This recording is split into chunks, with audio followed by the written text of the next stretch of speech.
Jadi yang pertama sedekah, teman-teman. Coba buat simbol bersedekah pangkal kaya dan bukan menabung pangkal kaya. Itu intinya sebenarnya. Dan ini diikuti dengan keyakinan tentang janji Allah dan Rasulnya. Karena Nabi SAW sudah mengatakan, Allah berfirman, ya bani Adam anfik umfik alaik. Wahai anak Adam, berinfaklah jalanku, aku akan berinfak padamu. Yang kedua, teman-teman sekalian, tidak ada seseorang yang tidak pernah gagal.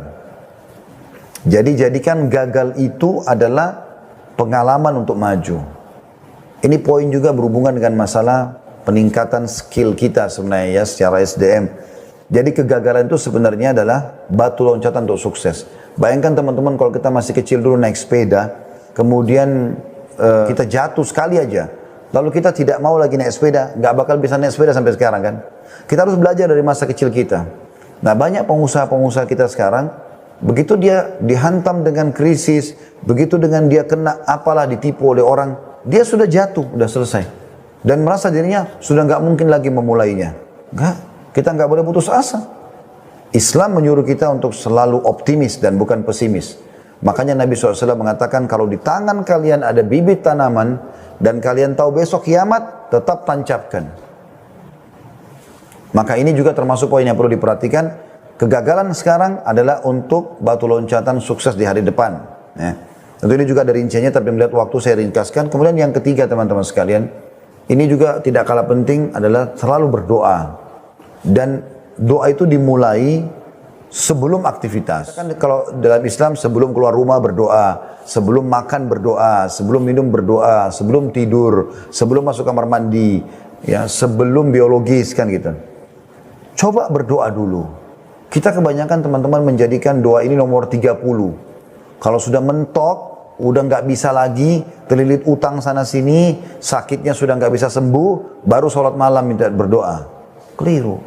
Coba sebelum buka usaha, sebelum menjalin partner bisnis, ya, bisnis sama seseorang, kita memanggil orang untuk menjadikan partner bisnis kita, maka kita berdoa dulu, istikharah dulu. Sholat 2 rakaat, minta petunjuk kepada Allah SWT, itu penting. Kemudian yang keempat teman-teman sekalian, bentuk komunitas. Tapi komunitas ini memang harus komunitas yang sehat. Kalau saya sih punya prinsip begini, saya boleh kenal sama siapa saja, tapi saya tidak akan jadikan sahabat kecuali orang yang lebih baik dari saya. Baik ibadahnya, baik ekonominya, baik segala macam. Walaupun saya kenal semua orang, tapi khusus untuk menjadi peningkatan skill, maka ini yang kita beratkan. Bagaimana kita selalu membentuk komunitas. Karena kata Nabi SAW, Al-maru ala dini khalili. Seseorang itu sesuai dengan sahabatnya. Gitu kan.